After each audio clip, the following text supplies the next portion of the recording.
This is Austin Liddy Limits, where authors talk to authors about books and the craft of storytelling. Sponsored by Blue Ink Review, because typing "the end" is just the beginning. Find out more at blueinkreview.com.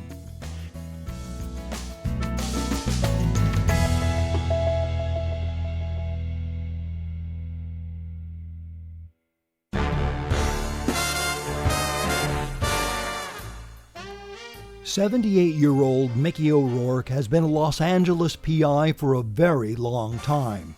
He thought he'd seen it all until the disappearance of a porn star sends him from the sex-filled studios of the San Fernando Valley to the desperate streets of Compton, where Mickey's final case becomes his biggest test.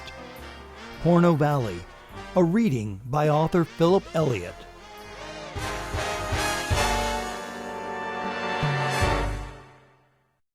How many diners should a man rob before he turns the gun on himself?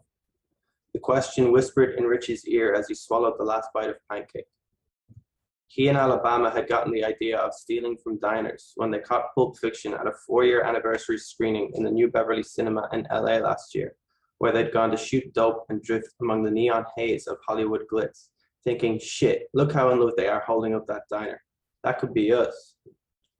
But a dozen diners later, the charm had worn off, and they'd returned to being just a couple junky losers stuck in the small town. "You gonna finish that?" Richie said, looking at the half-eaten blueberry pie in front of Alabama. The woman never finished a meal and drove him up the fucking wall. "You know I can't eat when we about to score, darling."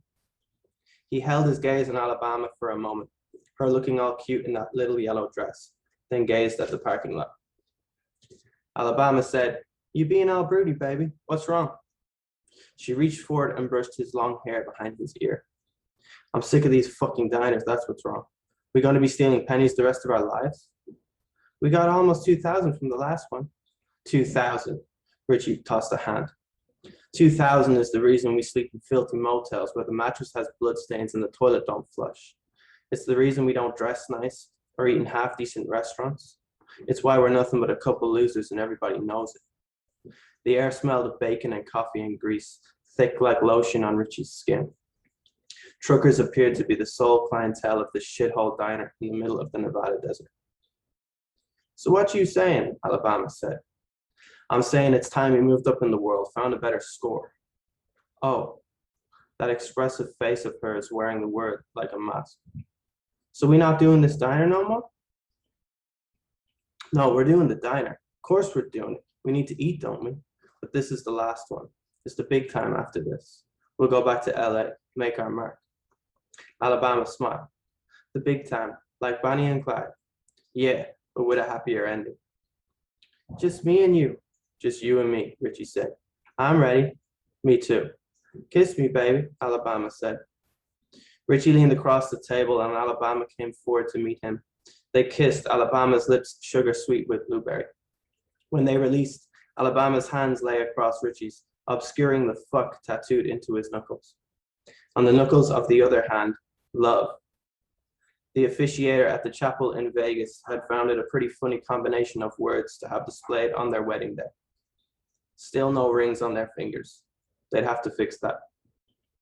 Richie slid the hand out from under his wife's and closed his fingers around the smooth wooden grip of the Model 27 Smith & Wesson revolver shoved into the back of his jeans. He rose from the booth, a man with a purpose. "All right, you assholes, put your wallets on the table and your hands in the air, and you might make it home to kiss your lovers."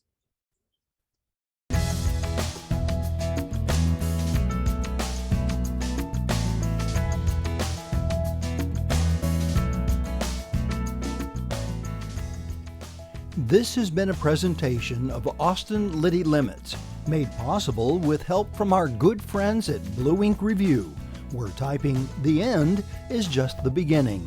Find out more at blueinkreview.com.